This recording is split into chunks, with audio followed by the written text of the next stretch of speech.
Larry here with Reef Innovations. This is the new deep cover that the county requested to have made for some grouper habitat here in Sarasota County and in the Bay. This is a new engineer-drawn deep cover, and due to the complexities of pouring a unit that has an inside mold as well as an outside mold, after the engineers got done, we had our mold guy and ourselves try to figure out how we're going to put this together, pour it, and then get get it apart. So we now have a unit that has about 32 pieces to it. So it's a 32-piece puzzle. We poured this one yesterday, so we're taking it apart now. So you'll see as it's being taken apart, the amount of pins and the different things that go with this particular mold. And once this is apart, right over here, you'll see some that are already completed. And this is what they're going to look like. We've got a couple of holes here just to bring current and flow through and little fish in and out. Your bigger hole is down on this end and the opposite end that actually is where the grouper are going to go in and out. So divers and spearfishermen can't just come up and shoot in these and shoot the fish that are hiding in them. Because the fish come up, they go up under and inside.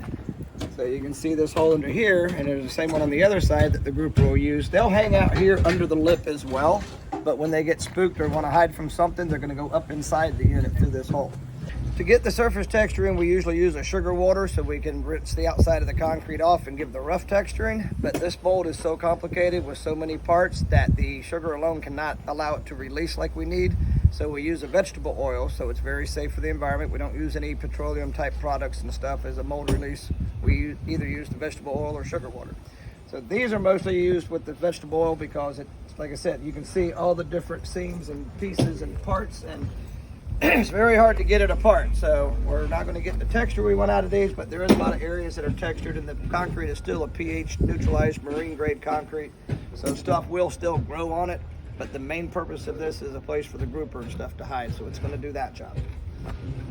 So this mixed in with some regular reef material and reef balls and culverts and other things like that is a perfect add-on to help protect the grouper population in the bay and allow them to get bigger and move offshore for their spawning season.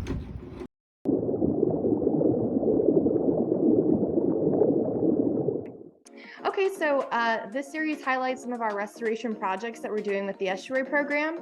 Tell us about the artificial reef program and why it's one of our first BIL projects to come on. So the Sarasota Bay has been doing artificial reef programs for decades, really. So this isn't really starting an artificial reef program, it's restarting an artificial reef program. Artificial reefs are by definition artificial. It's not a natural feature, but there's really not much that's natural about Sarasota Bay's watershed or our shoreline. We've got canals that have been dug in. We've got, mangroves taken away and replaced with seawalls. We've got channels that have been dug through the middle of the bay. So it's not that big of a stretch to basically say an artificial reef, and kind of frankly, an artificial environment. The reason why we're doing this, though, is because well-designed artificial reefs can provide important habitat for particularly the early life history stages of recreationally and commercially important species of fish, such as gray snapper and gag grouper. How do we know that the reefs are going to be working, the artificial reefs? Are people going to go out and monitor them, feedback from citizens and fishermen, things like that? So there's been a lot of research on artificial reefs, worldwide and throughout Florida and in Sarasota Bay. So we know one of the big questions that began like maybe about 30, 40 years ago is if I put an artificial reef out there, am I increasing the number of species of fish, or am I concentrating them and making it easier to reduce the population? And so that was a good question like 30, 40 years ago, but that's been answered. And the answer is artificial reefs, well constructed, well designed, well managed, will increase the population of fish in an area.